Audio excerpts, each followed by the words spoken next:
Look, ladies, I want to be clear. If anything in government is going to change, if we're going to protect our hair, our kids, our lives, it starts with a vote. So join Citizen She and 4910 Rosalie Productions to detangle the vote and squad up.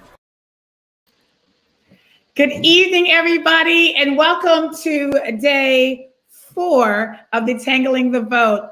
It's Nia Weeks from Citizen She and Citizen She United, and so excited that you all have been with us the last 4 days. And we had some amazing Black women on here talking about some amazing topics around Black women's hair.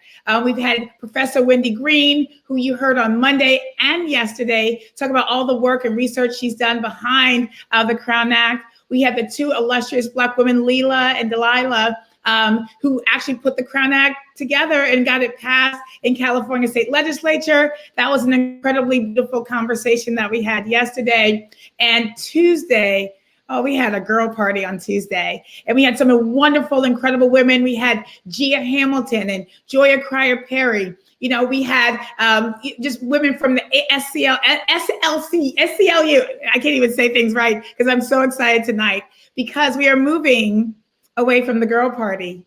And ladies, we are having the gentlemen come today. And I am so excited because this group of men, you know, there are so many times and so many conversations that I've been in that people are like, where are the Black men? And why aren't they, you know, where's the backbone and the support and love? And, you know, reality is that I got them, I found them.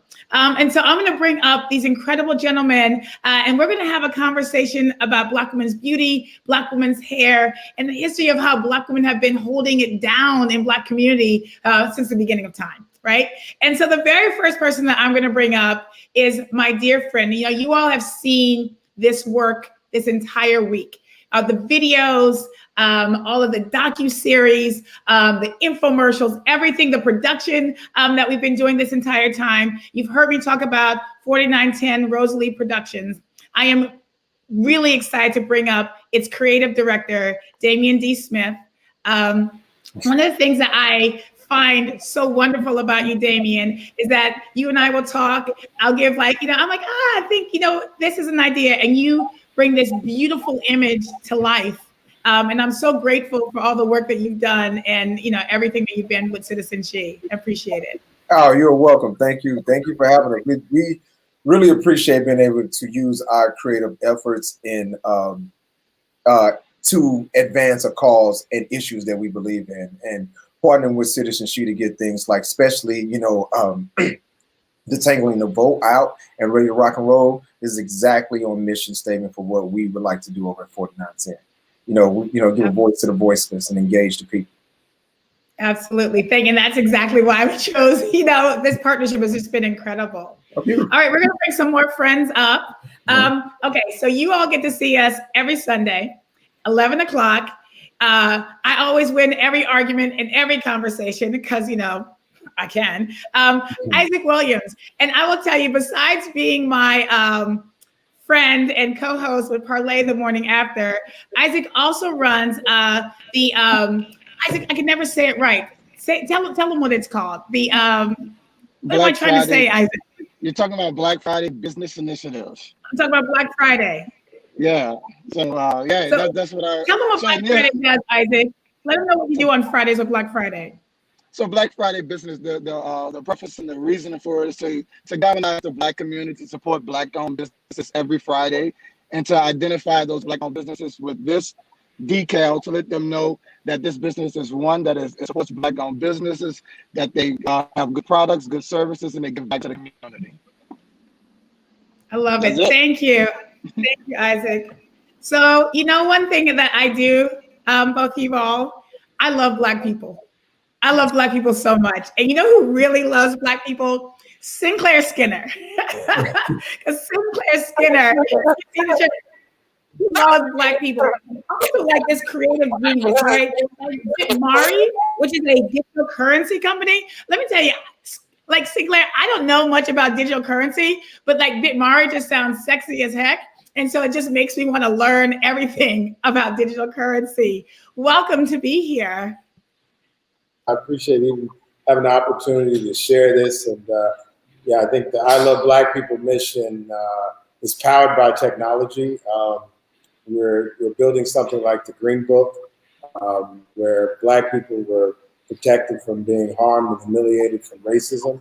And we made it a digital thing that is global. So our focus is on Black-owned and Black-friendly businesses.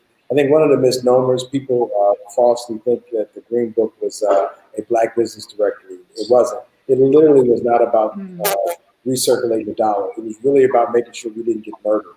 And I think one of the things that we don't realize is that we're really dealing with genocide. This is not racism. We're being killed. And if we don't create systems, programs, or use technology to protect each other, we can be a millionaire and they'll just massacre us in a Black Wall Street like they did in Tulsa. So it's not just enough to talk about money. We're not going to out money ourselves out of pandemic. We're not going to out money or out degree ourselves out of being tortured and humiliated.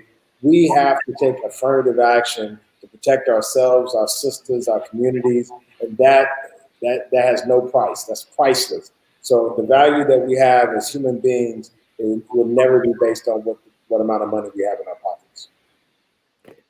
I couldn't have said that better, Sinclair. Thank you for that. That I love you centering that around that, and I love the work that you're doing. I appreciate you so much. All right, ladies, can you feel the love tonight? I can. And and I'll tell you why. I get to share this wonderful screen with a Broadway actor who plays Simba on Lion King. Mondale Jackson, welcome to the stage here, our stage. Thank you so much. Thanks for having me. It's great to be here. I won't make you say. I appreciate that. I'm taking a little break from Broadway right now, but I'm excited to be here with you guys talking about this really important topic. Like every movement that we are forced to undergo, conversation starts within our own community. And so us getting together to talk about, strategize, understand the different points of view that exist even within our community is important, because we have to organize and we have to fight for what we believe in. We can't depend on anyone else to do it for us. So I think conversations like this are really important, and I'm excited to be here and to listen and to learn. Thank you. So I appreciate you saying that today. We talked about that in parlay the other day about Black men listening, hearing us for what we have to. Excuse me, Neil. Right as you said about Black men, if you would just check your mic for a second, I think we may be. Neil. Okay, so it's not you. We just checking. Go ahead. Sorry. I'm like, for this one, like, of course, I'm here. It's like, I've been having all these troubles all day, but that's okay, because I really am excited about having this conversation. I think the first thing that I would love everyone to hear is what Black women mean to you, right? I want to start that off, just right off, Joe, when we talk about the history of Black women in community, how Black women show up in the home, how Black women show up for each other, but for Black men too. Like, what do Black women mean to you in your lives? I'm gonna start with you, Sinclair, because you got, I know you got something to say. I know you got it. All right. What had happened was, Black women do everything. I think Black women, they tell the story about Adam and Eve. That just lets you know it had to be a man right now, because it makes no sense that a human being comes from a rib when there's a perfectly well-appropriate, anatomically designed place where another human being comes from, and that's the womb of a woman. So I'm clear that God and a woman have to work hand in hand to make sure all of us got here. Men didn't come from men, they came from women. So literally all of us come from a woman. So if we don't understand the value of literally the gestation period of 9 months of a woman holding us and keeping us safe for 9 months, the least we can do, because we can't pay back, the pay forward is to make sure our sisters are safe and given the proper respect and regards to do that. And so, again, I'm just so grateful to come from a Black woman, and that I definitely see that as something that we as Black men cherish. the Breonna Taylor situation lets you know a black man was willing to shoot the damn police for his woman. So that just tells you black men aren't a joke, they're not a game, and literally this brother was ready to give it up for his woman when he thought he was being attacked, and to make sure his sister was protected. And she lost her life, but he was trying to defend her. So I think that story of black manhood is definitely prescribed by what women are. And I think my last little thing would be that so often we as men, unfortunately, have been taught our masculinity in the context of the slave master. So instead of us trying to actually act out what manhood is, we're trying to imitate a white supremacist manifestation, a colonial master's manifestation of masculinity, which was very domineering, destructive, and very, patriarchal and very harmful. I think our true manhood, if we go beyond the 500 years of enslavement, colonialism, the African diaspora is probably one of the few where you can actually, from the beginning of history, see the black woman playing a proper role. If you go to Greek history, you can't name one woman Greek philosopher. That tells you the culture of the Greeks and what they thought of women. But from day one, you can always see the significant role of matriarchal societies in Africa, and that is something we gave the world, full stop. Yeah. Oh, thank you for that. Like I felt that deep, and yeah. We're gonna chat a little bit more after this, Sinclair. We're about to be friends because I just perspective. Andre, before we started doing this, you and I were chatting a little bit, and you were telling me about you taking your sister's kids for a little bit during COVID. What I heard when you said that was you gave your sister rest, and that meant something. What do Black women mean to you, Andre? I mean, Black women have always been holding it down for culture for as long as history has been recorded. I grew up in a house full of women. My father wasn't around. I was raised by my grandmother, my aunt, my sister. So I had an opportunity to see not just the strength of the Black woman, but the struggles. And I think our responsibility as Black men, I think we've been told our responsibility is to just provide in a financial and a fiscal sense, a material sense. But even more importantly, we have to be there to provide for emotional and mental support, because the Black women go through it. They go through it in every way imaginable, in many ways that we don't even know about. Sometimes all we can do is just be there for support, just to be there to be a source of strength, a source of encouragement, and help in any way we can. And that's what I was doing with my sister. My sister has 4 boys, and they're home just like a lot of other boys and a lot of kids are right now with the COVID crisis. And she didn't ask me to take the boys, but I could hear it in her voice that she needed me. So, I just providing that sense of relief. That's just one small way that we can help out. That we can be there and show up in a way that it's not immediately thought of when you think of support. I love that. And I know she's so grateful to have you. I know my brother does the same for me, and my gratitude is immense. Isaac, besides fighting with me every Sunday, and watching me win, you are also the father of 2 beautiful boys. And I watch how you interact and how they react to you. They call you Abba. They've never called him dad or daddy. They call him Abba. And you and I talked about why they call you Abba and what that means to you. What do the Black women mean to you, Isaac? Yeah. First of all, I want to thank you for allowing me to be a part of this panel. And I'm hoping I'm coming in clear. But my children call me Abba because, we first started when they were first born. I was a part of the Hebrew faith, and it was a name that means that give full competence of what you are to a child. You're just not a person, a physical body is there. You're there to enlighten. You're there to bring awareness and guide them throughout their life. But my comments I want to talk about is these beautiful Black women.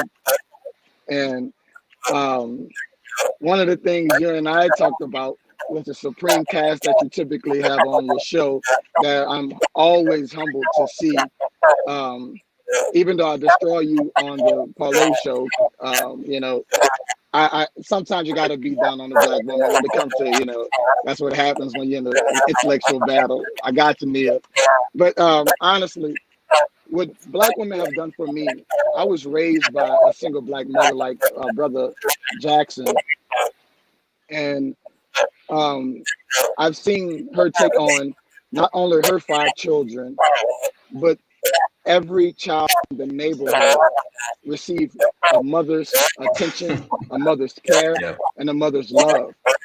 And not only did I have that in my own circle, the women that surround me today, including yourself, Nia, my sisters, and anyone else, they have always shown the epitome of God.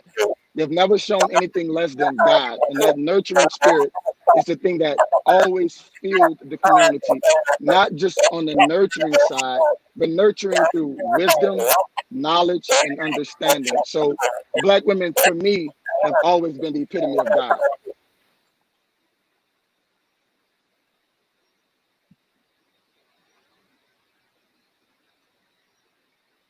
I can't. Neil, you're muted. Neil, you're muted. Me. I told you, there's people who want to mute me all the time. I talk a whole lot. But when I met Damien, he was wearing a Stand with Black Women shirt. And it was from that moment that I was like, that's this dude. But in our friendship, since I've known you, you have a lot of women that are around you. And the way you support and love them, from Isla the Gangster, right, all the way to Marlena and all these beautiful women that are in your circle that hold you down, but you hold them down unapologetically. And I love watching that. What do Black women mean to you, Dave? Let me say what a Black woman means. You know what it is?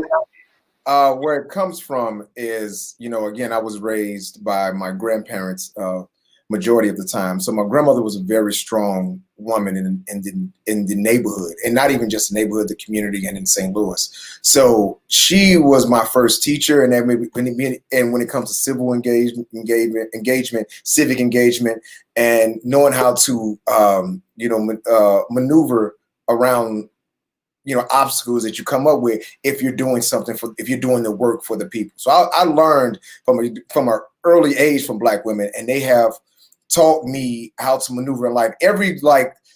I just think back, every substantial, achievement in my life, or everything that I can benchmark, has been underwritten by a Black woman, or has always been supported by and has helped me get over that hump in some way, shape, form, or fashion. From the inception of me. So I am geared to protect, nourish, and provide for Black women of all aspects. Women in general, but Black women in particular, because that is what I am trained to be and trained to go from my grandmother. Because, she was very dominant when it came to the order of things and making sure that we as men did what we were supposed to do. No matter what the situation is, we have a job. Everyone has a job. Everyone has a task. Everyone has a role to play in this situation. And she wanted to make sure all her boys knew their role in this life and act accordingly. And that's what, that's how I was introduced and came into this world. And it's a mentorship and the intelligence that I was able to witness and flourish from, because I'm an observer. I learn through watching and experiences. And that's what my grandmother provided me. And that's what women provided me throughout everything. Even when I moved to New York and I moved to LA and I moved these places and I know people, really there were, you had your buddies, you got your friends, your guys, but that space where you don't feel comfortable or want to talk or even want to land on a male friend, sometimes a woman is there just to got your back.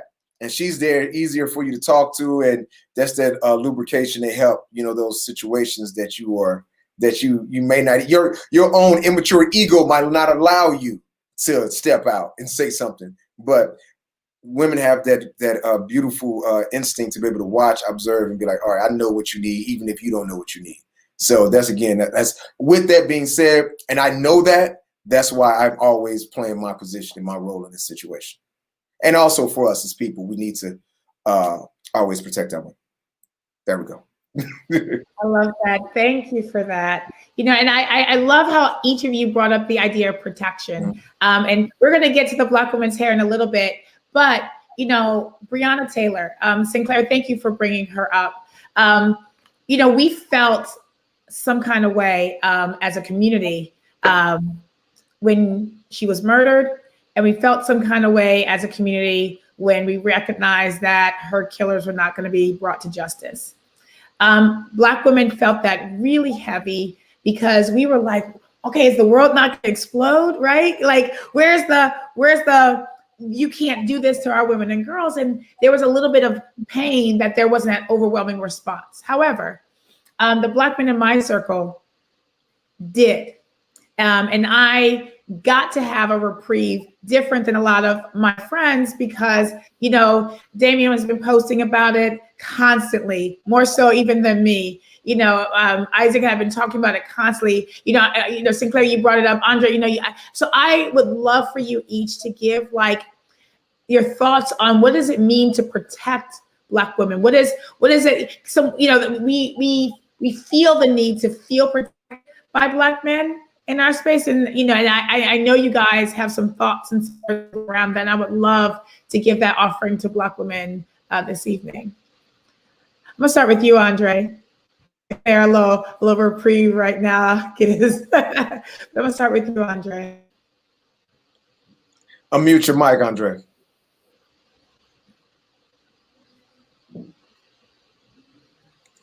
There we go. All right, is that better? Yeah. All right, there we go.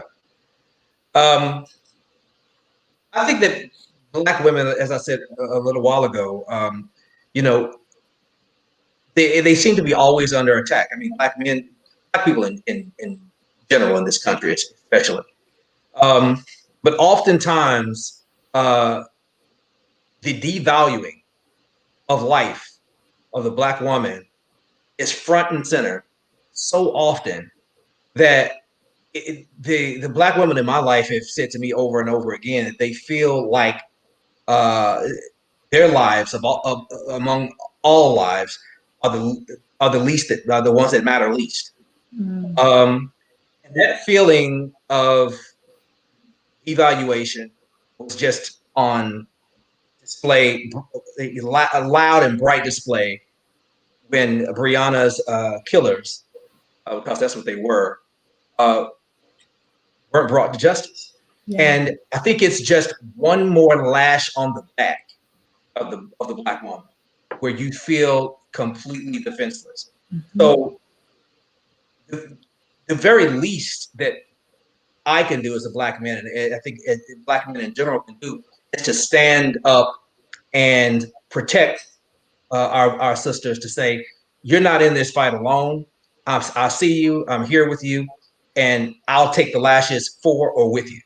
Yeah. Because, you know, when you see something like that, I mean, how can you not walk around in fear for your own life? And you wonder, if my life is taken, does it even matter? Yeah. Does anyone even care? And we should be the loudest voices as Black men to say, yes, it does matter. Yeah. Thank you for that. I really, really appreciate that. Sinclair, I see that pensive look in your face, and I can feel it behind your eyes. What say you, Sinclair? Unmute yourself, Sinclair. Mute. Sinclair, you muted. Okay. There we go. Okay. Yes, is that better? I probably was just gibberish before anyway. Now I got my head right. You know, my parents are still married. I was raised, my mom and dad been married over 52 years. And my dad always was there for my mother and made sure she was safe. When I think of strength, I think of my father when I think of love and passion, I think of my mom. So when I hear the words strong and that, my mom was the first person I fell in love with. I thought my mom was like, you know, the most beautiful. Like that was what I saw. Because my dad was the one who came home with the belt. If you don't get that done, your daddy gonna come. So in that dynamic, my mom was a teacher and someone I looked up to, but my dad was a disciplinarian. My mom was like the confidant and the one you fell in love with. Like literally, when I thought, like the things my mom did were what I thought women did. Like my mom didn't drink beer. So literally, this is how bizarre my mind was. I thought men drank beer because my dad drank Blue Bull. He drank Schlitz Malt Liquor Bull. And my mom might have a little wine, a little pina colada. So literally in my mind, that was what women did. My mom's legs were, she didn't shave her legs. So I thought women didn't shave their legs. I mean, everything about my mom became the prototype of womanhood. And it was really those things. My mom cooked. She was a housewife. She was a nurturer. So the sense of protecting was really like visceral in the sense that I think marrying Black women might be one of the best things to do to protect them. I mean, I'm not trying to, I know that sounds like this guy, what do you mean you got to be married? No, and I'm a late bloomer. I literally got married like just 2 days ago. So as old as I am, you know what I'm saying? I'm a late bloomer and I am so happy to be married. And I lived a very toxic life for a lot of it, really. And so I at least get a chance to redeem and to do better because I literally have a household where, you know, I'm here for my wife. And I think like Brother Jackson and others said, it's more than just money. It's really an emotional thing. My dad was kind of like a rock. Mm-hmm. Sure, things were there, but my mom made this life worth living. Like my dad made the living. But what made it so amazing, that gave me my spiritual understanding, made sure we were ready for Sunday school, that the one who gave me the sense of compassion. My dad didn't say, I love you. My dad said, I'm proud of you. My mom was the one who said, I love you. So I'm just saying, I think sometimes we put women in roles where they got to play all these roles, which is fair, because y'all are amazing. I think one of the things that we can do is, again, know that we don't want you to always have to go through all that. You know, to describe our woman as strong and she's powerful, that's cool. I think, again, no trying to do the gender rule. Well, I also want y'all to be, you know, told that you're beautiful, that you're amazing, and you're just dynamic. And I think what they've done to try to emasculate us, to lock us up in prison, is so that we can't be there. They literally make it so that, like we brought up Brianna, when I heard it said Black women's lives matter, I think that's true. But I think people try to play games between Black men and Black women where literally her man was willing to shoot somebody for her. And he was willing, that's the extent he would go. Instead of us talking about that, we single her by herself and don't talk about her in context. She was in a relationship with a man that was willing to defend her. We don't talk about that. We just talk about her as she was literally by herself, which is just not factually correct. And then say what happened to her in a vacuum as if the Black man wasn't present. And all I'm trying to say, he was emasculated. They kill his woman, his mate, and then they try to, you know, threaten him to tell him if he don't go along with this, they're gonna give him a sentence. And he said, I'm not gonna lie on my woman. My woman will lie on me and I ain't gonna lie on her. But we don't hear that. We keep getting this one-sided story. And part of white supremacist ideology has always been about divide and rule. They will divide us to rule us. If that's a tribe, if that's in our own family and genders. So now we're like, well, what about the sister? Of course, the brother shot. I mean, what? Besides, you know, hell, I don't. What is like? Why didn't they? Anyway, my point is, I think that emasculating and making us as Black men, we have to provide other means to protect our community. And I think the experiment of integration has failed, and we just need to admit that. And now I'm older than y'all. I'm a Generation X, 51 years old. But my parents were born, I'm sure yours too, into a world that was segregated. It was legal to discriminate against us.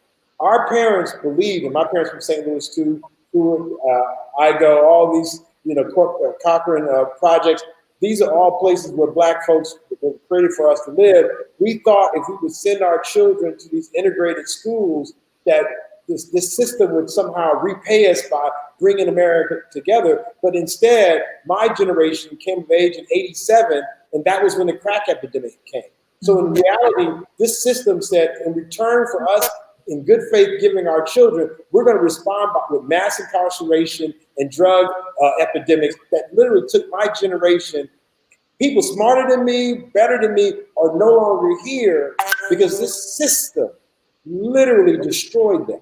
My older brother has spent most of his time in and out of institutions, and my brother was smarter than me. Yeah. So I'm just saying that there's so much that they do to us as men to emasculate us, to destroy us, to put our women in positions that just aren't humane.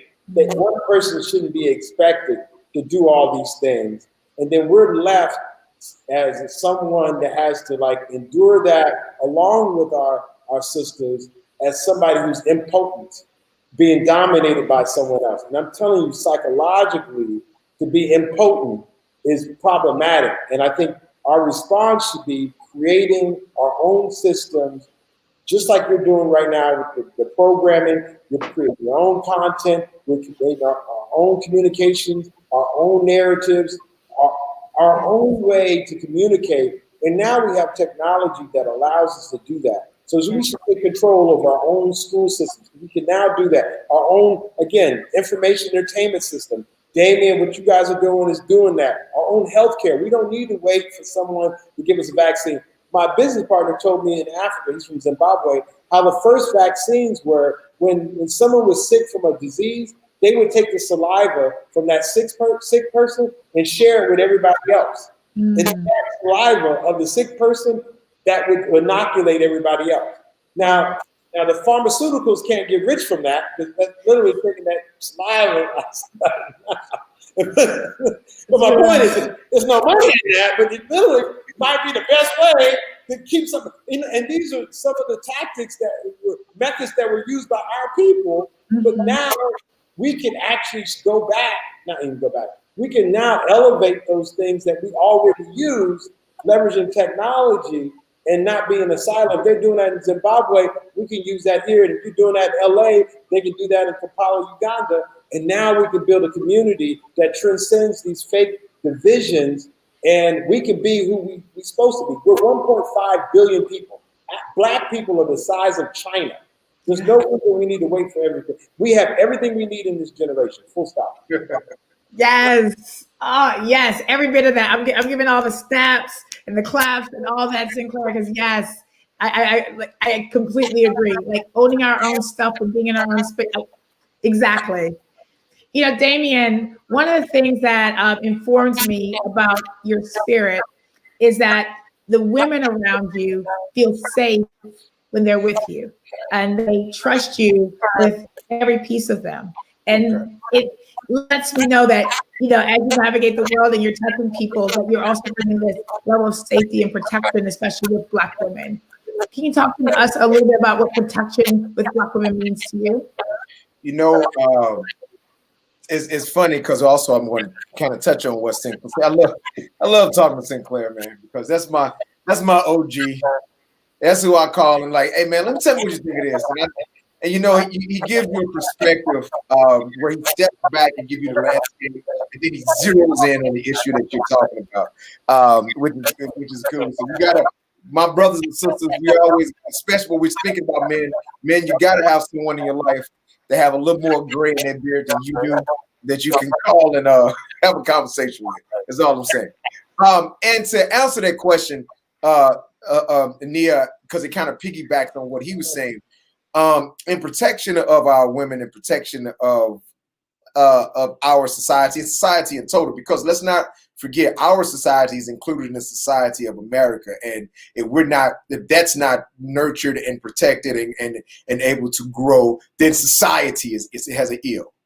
All right, so you just make sure that we're all on the same page. But to kind of circle back and touch on what Sinclair was speaking about, and one reason I am so protective and where it comes from as well, I have to take about what I spoke about earlier, my role.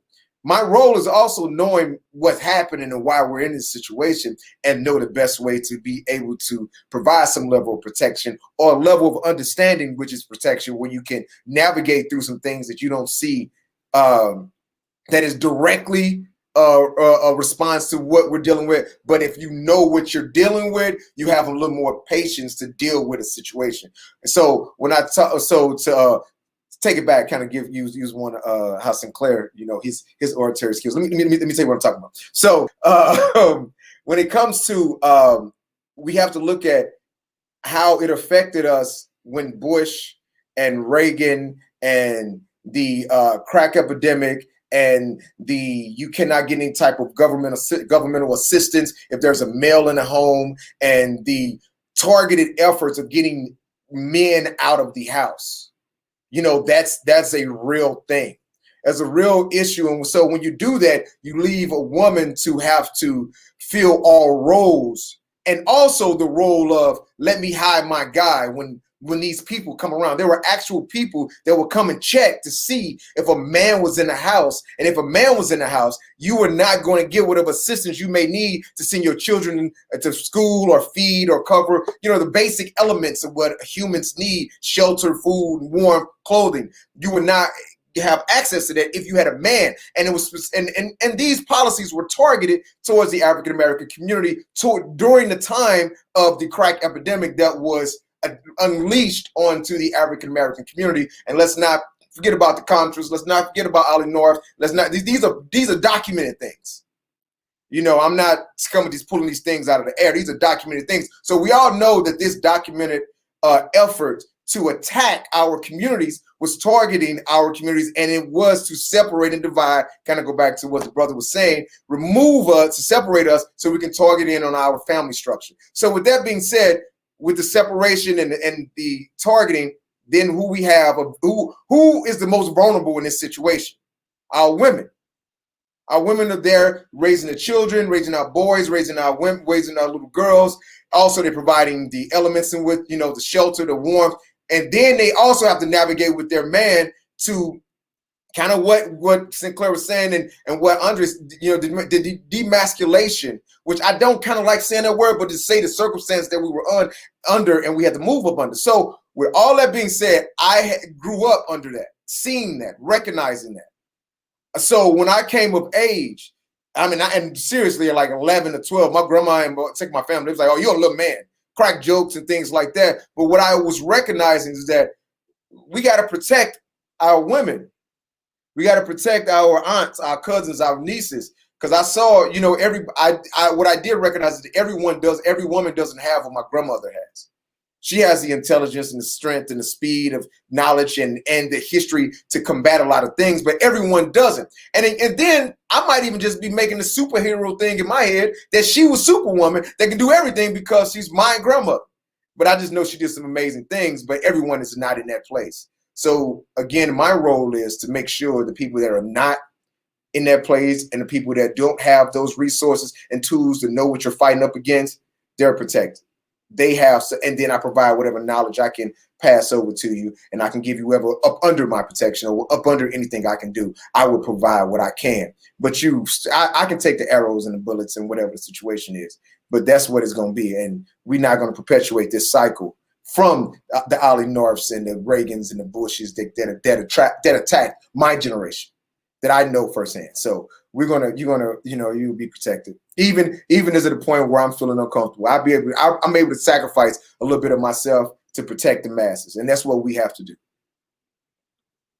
I appreciate that so much. And one thing that I appreciate that you all recognize is that, when we were talking to the women yesterday, I asked them each to say, what does dream world look like for Black women? And what they said and what resonated was for the ability to be soft, to the ability to be calm, to be, to hold that space. And so I appreciate you all saying that and recognizing that as a necessity. One of the things that I appreciate, and I'm going to talk about the work that you've done with us, Damien. We put together docuseries around Black women's hair, which is like the precipice for this whole entire week. And one of the things that I appreciate about you, as Black women, we see ourselves in a particular way, right? And it's all that has been informed by society, that's been informed by our families. And there are moments that we don't feel our full beauty. However, I've come to learn that sometimes men see us a little bit differently than we see ourselves. And one of the things I appreciate with the docuseries and the videos, with Gus Bennet's photography and the photographs that he takes, is it brings out a different kind of beauty than I would have seen in myself.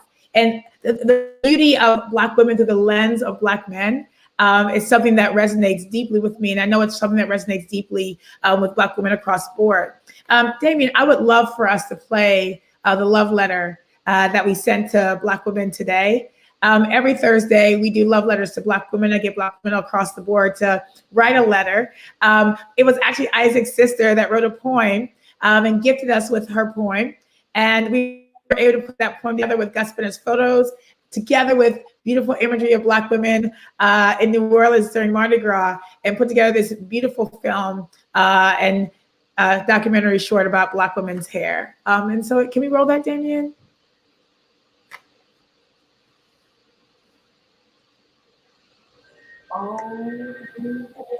If you can hear my voice, the stories she would tell. My bush dances to the rhythm of our ancestors. You might call them awareness. My hair not defines me, but it's like a symbol for like who I am as a person. It shows that I'm proud. I can be, it's versatile, so I can do just about anything. My bush stands tall, like a beanie Rosa inherited. My hair gives me courage. My hair allows me to be who I am. My bush reminds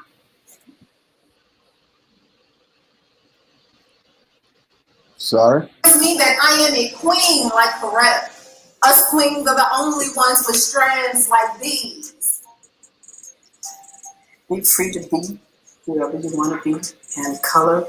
Like I'm in color now because I love the color purple and it's royal, and I want to feel I'm important, I'm beautiful in whatever state my hair is, whether it's going white or it stays purple or red or whatever color that I choose. That you shouldn't judge someone by your hair.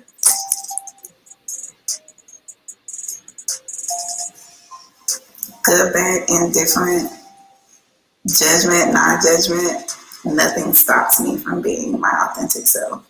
And I pride myself for showing up in spaces as my authentic self, because it's a very brave thing to do. And I think it's something that women that look like me struggle with. And I want them to know that I'm the example of what it looks like to be yourself, even in the face of adversity.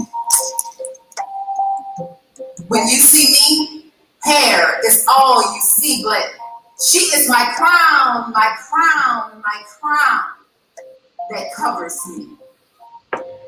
Oh, if you can hear my voice, the stories she would tell.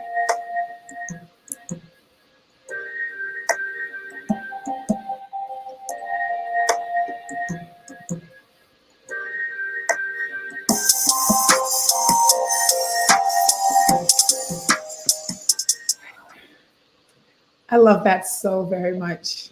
Thank you for that. That's incredible. Thank you to Kiana Malone for that beautiful poem that she gifted us with.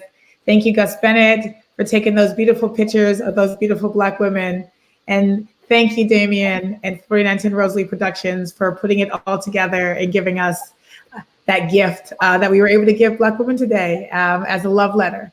in spite of everything, all the craziness that's out there, it was a gift of love to Black women from all of us. And so thank you for all of that. You know, I do want to take a moment to talk about that, right? Because that's why we're here. You know, we're talking about the crown. We're talking about Black women's hair. And we have talked about the politics of Black women's hair. We talked about the politics of navigating in Black feminine bodies, whatever that means to anybody. But we haven't really spent a whole lot of time talking about the beauty of Black women. And I want to hear from you guys your thoughts on the beauty that Black women encompass, how we show up. You know, like I said, there's something special about the way Black men see Black women. And, you know, we all through all the noise, we don't get to hear it a whole lot. And so Sinclair, I mean, you talked about falling in love with your mom, and I love that so much. And you know, I know you're a late bloomer, you know, so I know that you've been loving them Black women and been like, I like that one. What do you think about Black women's beauty, Sinclair? Sinclair, you muted. I think, thank you, Damon, humbly, thank you.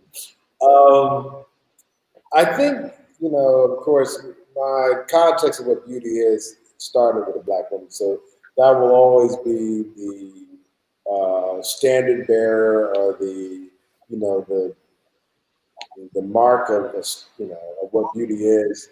I think we as Black men have to do more to support that. I think I've traveled to over 60 countries in the world, and I think that a lot of what women do as it relates to their look and hair and other things that are done is to please, in some ways, men. And I think when we buy into a Eurocentric context of beauty, that harms our sisters' self-concept and harms our community as a whole. And again, my wife does have natural hair. She is dark skinned. I never wanted a European man to ever think I want anything he has, ever want a piece, none of that. I'm clear. But that doesn't mean that sisters come in all shades. My mama light skin, my daddy dark skin, my sister. So I don't get into colorism, but I do say that we as Black men have a responsibility to uphold a standard of beauty that is a reflection of our community. And there's no hair in the world that defies gravity. Right? Again, I'm an engineer by profession. Literally, Black women's hair literally resists physics. I will not lay down. So I'm saying that it's not like that has to be God. That's not a coincidence. It has to be something behind the fact that everybody else's hair lay down. And again, there are some men who like, you know, women with the Chinese women's hair in it. Not knocking Chinese women beauty. That's just not my thing. I'm clear though that hair that will not come down with 9.8 meters per square per second squared bearing down on it from gravity. Right, sister, folks, that's amazing. So I think we have so much to celebrate about who we are. And there's a word that we use in this space called primacy or primacy. Like us being the first people means that we're the first civilized people. We are the ones who introduced civilization to the human race. So us being first is not just some factoid, but literally that means we did all those things like talk, communicate, farm, take a seed and put it in the ground. All of these things come from us. We then have an obligation, not just to the whole entire world, to make sure that we are there to be good stewards. And our hair, who we are, how we look is a reflection of how powerful we are as a people.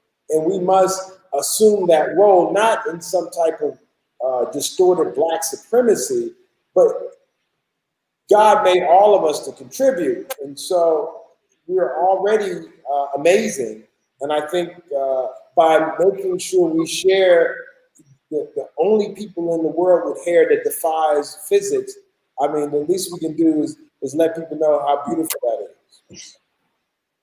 I love that. Yes, I love that. Andre, sorry. Sorry. I told you I'm a fangirl. That's all right. Fangirl. It happens every day. I'm just going to say that musical is beautiful. It's just beautiful. Yeah. So I'm sorry, I'm a fangirl a little bit. Yeah. Let's talk about Black women's beauty. No, so am I. Yeah. Well, speaking of the Lion King, I happen to have the privilege of being in one of the only Black shows on Broadway. It's good. Our cast is almost completely made up of people of color, with very few exceptions. And but that show is where our cast is always, for as long as I've been on Broadway, we're always ranked. Not that this should be how we measure ourselves, but we're always measured as one of the most beautiful casts on Broadway. And I think it's because of the diversity that exists within the Black culture. Our show celebrates Africa. We have all shades of Black folk in our show, from purple Black to light Black, yellow Black. We have hair that reaches toward the sky, and hair that lays down silky. And Black folk in our show.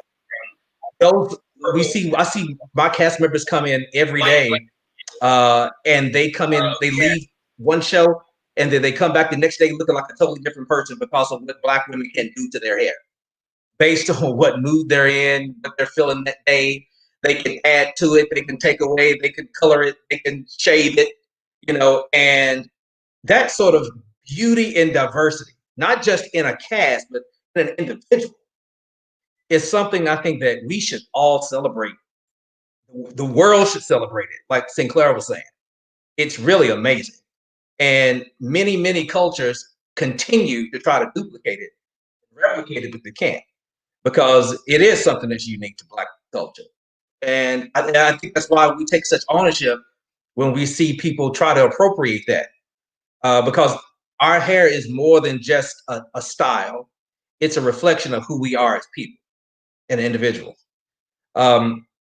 Disney just made a huge step. As a matter of fact, this summer, in one of the many calls we had during this whole coronavirus pandemic, where they've committed to having people of color in our hair department to not only help maintain our performers' hairstyles and stuff, but also to help teach them about keeping it healthy. And those people that they're hiring to do that, those hair care professionals, they're committing that they will be people of color as well. Because in a lot of times, especially in this business, whether you're on Broadway or you're in Hollywood, the person in charge of your hair is not a person who has hair like yours. So they have I've had people telling me to put mousse in my hair before, and I'm like, that's not going to work with me. That's all they know to do. So for Disney, and Disney is a very powerful company in entertainment, for them to take that step and make that commitment, it's huge.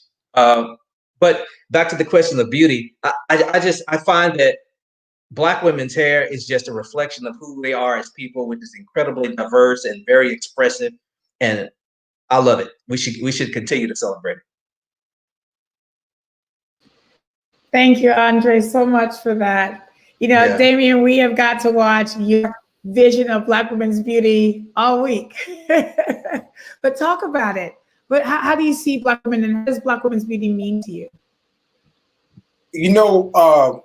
For me, I love Black women. That's one thing. So I love the way that the hair comes out of your head. Either way, either shape, form, fashion, whichever way it go.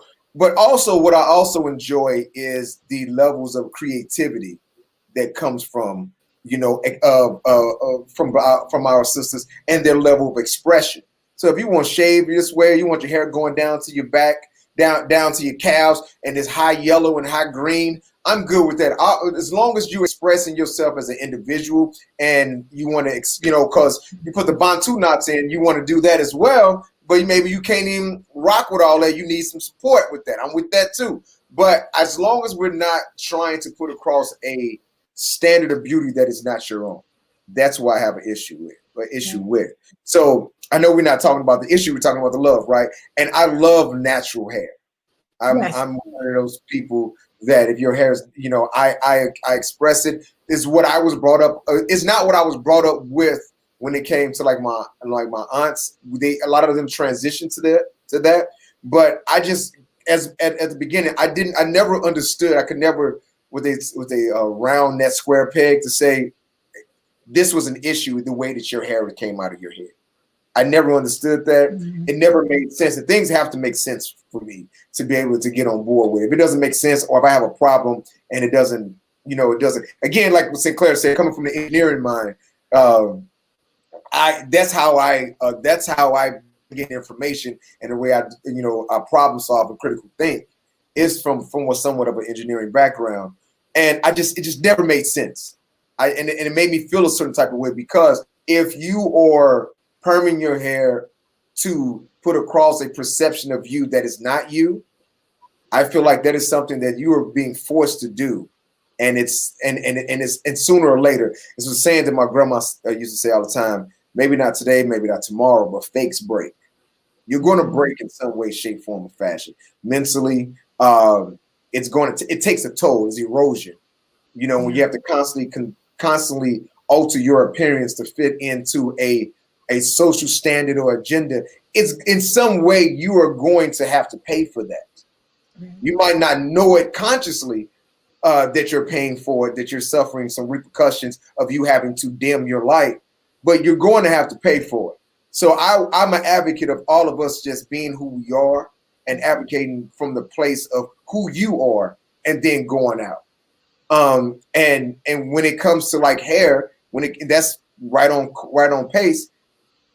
We should be able to represent our hair as we want to do it, and not put on a Eurocentric view of hair and use that as a prevailing culture to push forward in society, because you feel that's what you have to do to be what you want to be, a lawyer. See if you want to be a doctor, if you want to be anything in this levels of profession, and if you want to do something, whatever you want to do, you should not be held back because of how your hair grows out your head naturally. And then also your expressions of your hair. I can understand when there's like health conditions and things like that you have to do something about your hair, but outside those jobs, I don't understand why someone's hair is an issue, unless it's something that intimidates you.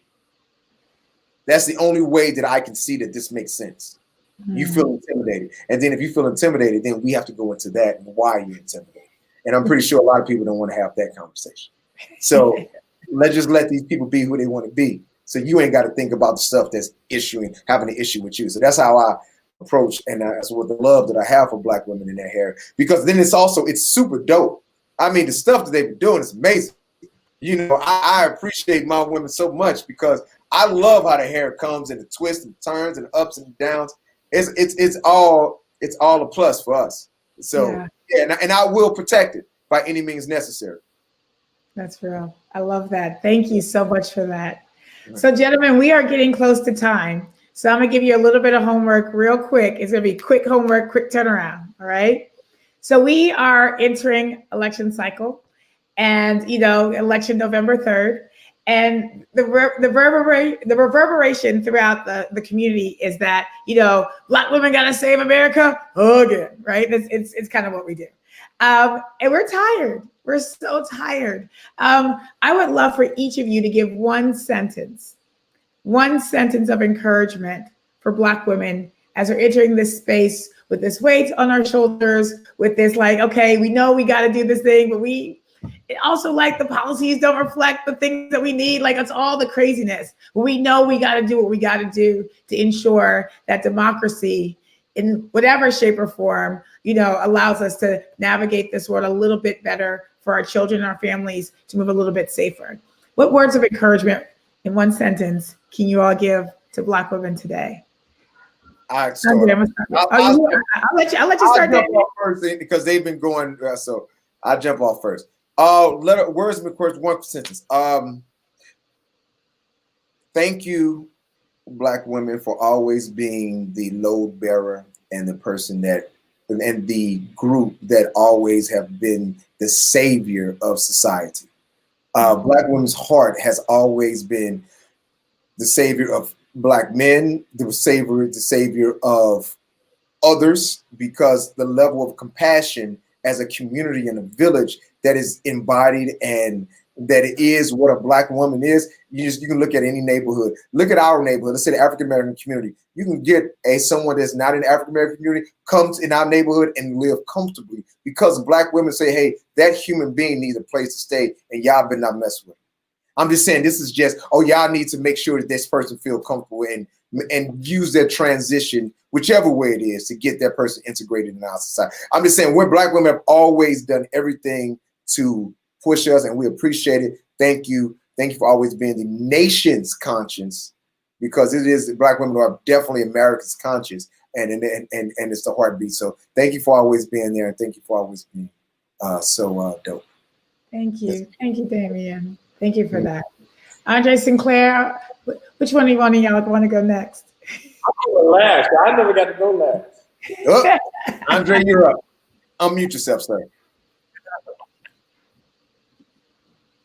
There we go. All right. You know, man, these days, I think everybody's looking for words of encouragement. I was, as you were talking, I thought about this meme that somebody sent me the other day. You may have seen it. There was a woman, and her hair was like all over the place. She was tired, and she was dealing with juggling all these different plates, and people were going, "Oh my God, you're so powerful." And she go, "Yeah, I'm tired. Can somebody help me out?" And they go, "No, your strength is amazing. You're like the mother of the earth. You're able to bring forth life." And she goes, "Yes, but I am exhausted. Please help me out." And they go, and the next response was, I worship you, and I think that you're great. Keep doing your thing, girl." So, I don't know if it's a word of encouragement, but what I would like to say is, I hear you. Because I think so often we just don't hear when people say, "I'm tired. I need help." We're so busy trying to give them what we think they need, which is a pat on the back. And sometimes they don't need a pat, like my sister with the kids. Sometimes they just need some help. So, I think what I would like to say is, I hear you. I love that. That was spot on. I should have gone. Spot on, Andre. All right, Sinclair, bring it home. I think one sentence. I don't know if anybody did one sentence, but I'll say a bunch of sentences and then y'all pick one. No, I think I'll try to do one sentence. I think my North Star for us, for our sisters, and for all of us, and I try to memorize it, and it doesn't always work, but Frantz Fanon said, each generation out of relative obscurity must fulfill its destiny or betray it. I say that to say, I don't care what you think you're going through. Our grandmamas and great-grandmamas went through much more than that. We have a responsibility to our prodigy. Whatever it is, whatever you think this is on everything, we come from a people that have done much more with much less. And I'll never, take their sacrifice. And I often bring this up in context that my last name is Skinner. And I used to get a little melancholy because not just not having reparations, which we deserve, I want my cash, but they actually destroyed our institutional knowledge of who we are. Our identities were forever irreparably destroyed and Control Alt deleted, where I'll never know who my great-great-grandma. I can do all the DNA. The DNA is not who my grandma. My grandma laughed at certain jokes. She had a favorite color, a favorite food. I'll never know that because of this white supremacist system. And I used to get a little melancholy about that. But then I realized that I may not ever know who she is, but she knows me. And she actually made that sacrifice on everything, not for herself. She made it so that one day that one of her great-great-great-grandson could do something to actually rebuild, create a better world in a better place. So I say that for all of us, that even if we may not ever know, they know us. And they will intercede. They're currently with us. They will continue to intercede on our behalf. They will help us. They will aid us. but we have an obligation. This is not a privilege. We have an obligation for those who come after us to leave a better world than we were found. And our ancestors did the best they could. So whatever flaws that we see in it, for us to even get to some point where we somehow think that this is too much, our ancestors had to get guns and shoot these devils. So I'm saying I'm clear, whatever long conference Zoom call or whatever poll I gotta go stand in or figure out how to fill out a census, if that's the hard time I'm talking about, man, really, on everything, thank you, sisters.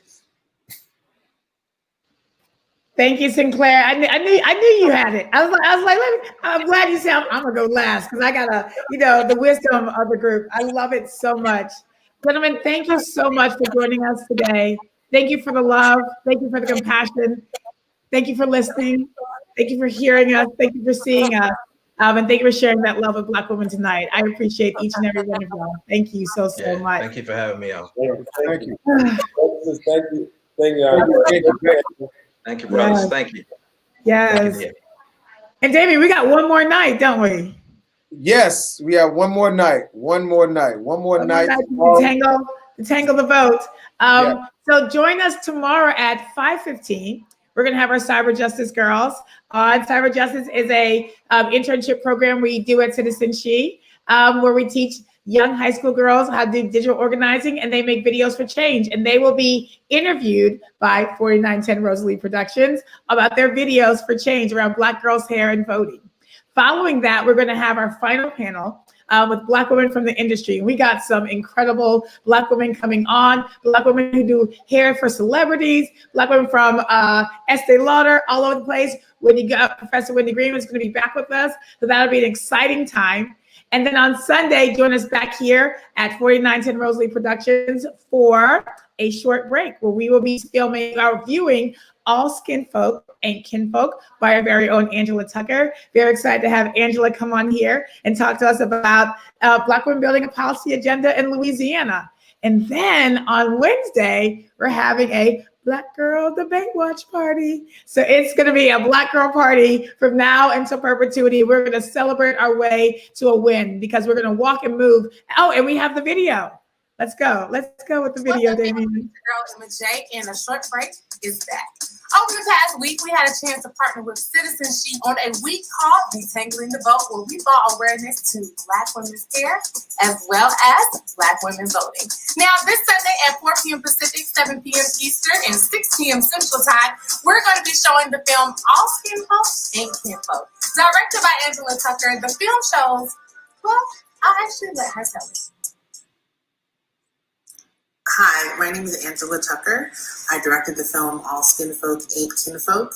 It's about a runoff election that happened here in New Orleans between two Black women, and it's told through the eyes of Black women living in the city. It's a short documentary. I'm really excited to show it to you guys and hear what you think and to be on the show. So I'll see you soon. I love it. I love that movie. I may or may not be in it. So I love that documentary. It's incredible. I think all Black women, especially Black women in Louisiana, need to see it. So we're going to show it, have a discussion with Angela. So y'all join us on Sunday, 6 p.m. Central, 4 p.m. Pacific time. And we're going to have a great party with Angela and then prepare for the debate watch party that's going to happen on Wednesday. So join us for all of our events. Thank you for joining us up to this time. And we will see you on the other side. See you tomorrow. Have a good night.